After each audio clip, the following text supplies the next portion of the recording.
I would rather have been fat than what happened to me in my senior year of high school. I remember it like it was yesterday. It was a warm spring's night in mid-March, just a few days before my 17th birthday. I was taking a shower after soccer practice when I noticed something very unusual. As I rinsed the shampoo from my flowing brown hair, something didn't feel right. I opened my eyes and I was shocked by the amount of hair that was in my hand. I couldn't believe it. What was happening? The next morning, I woke up to a pillow full of hair. Now I was starting to worry. I was afraid to even run my hands through my hair, and as I carefully coiffed my morning dew, I noticed a quarter-sized bald patch appearing just above my left ear. This wasn't normal. I was healthy, or at least I thought, and hadn't been subject to any major recent stress. I couldn't figure it out, and neither could the doctors. In just a few short weeks, all the hair on my head was gone.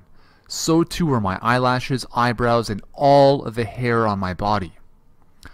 After finally seeing my immunologist, I was diagnosed with an autoimmune disorder called alopecia, in which the immune system attacks the hair follicles.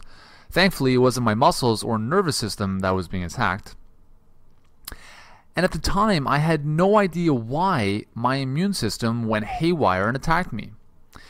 My mom even took me to doctor after doctor, only to be told that there was nothing we could do other than inject cortisone into my head. No thank you. We also went to a Chinese medicine doctor who prepared a nasty-tasting concoction of barks, bitters, and who knows what else for me to take.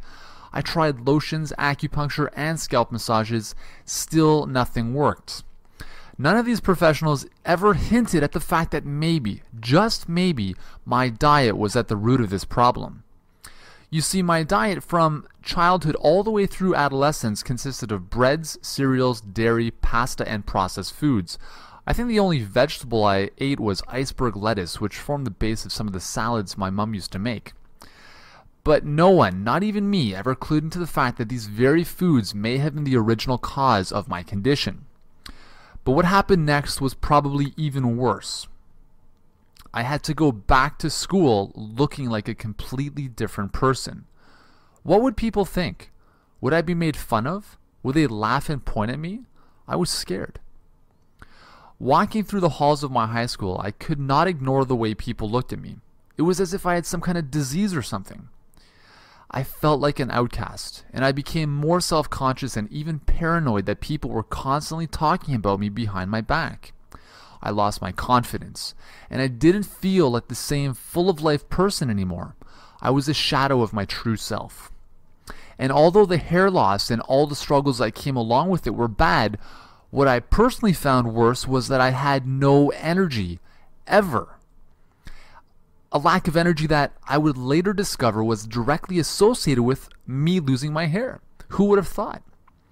Fast forward a few years. I was playing professional soccer in Europe, pursuing my childhood dream, but I couldn't figure out why I was so tired all the time. I was training twice a day, but getting plenty of rest, and still my body was beat. I was stiff, sore, and drained. I had no idea what was going on. My exhausted body demanded naps every afternoon just to get by. My performances started to suffer and my body was breaking down. I had no idea that perhaps my diet was the reason that I not only had zero energy, but also the reason my immune system attacked itself, leading to my hair loss. And the worst part was that I had studied physical education and health at one of the top 20 universities in the world and had taken many nutrition courses. I was eating according to how my sports nutrition textbooks and professors who were dietitians were telling me to eat. Lots of carbs, lots of pasta, blah blah blah. Then I recalled that this wasn't a sudden problem. I had been exhausted ever since I could remember. That's why I'm so passionate about helping you make raw foods an integral part of your diet. And I want to help you do so without the struggles and frustrations that I endured and that you probably have as well. But enough about me. Let's get back to the reason you're really here.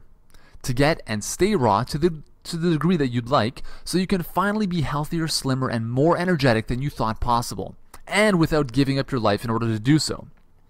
So let's jump into my 3 powerful tips for making an easy transition to raw. Tip number 1. Educate yourself about raw foods, nutrition, and health. First and foremost, you don't know what you don't know.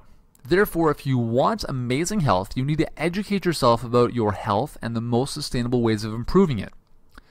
That includes learning about the power of raw foods and the amazing healing benefits they provide thanks to their food enzymes, alkalizing minerals, phytonutrients, life force, and more. When you learn how a particular food interacts with your body, you can never go back to not knowing that information. Let me give you an example. Have a look at this Kirlian photograph, a type of photography that allows us to see the life force of living organisms, food being one of them, of organic broccoli in this case that has been steamed for just 2 minutes. Now compare that to this image of raw organic broccoli. A little different, aren't they? Considering that we are energetic beings, which one do you think will energize and nourish you to a greater extent? I think the answer is obvious. You get the internet's number one ranked life-transforming raw food diet program according to clickbank.com for just $47. But only when you download your copy right now.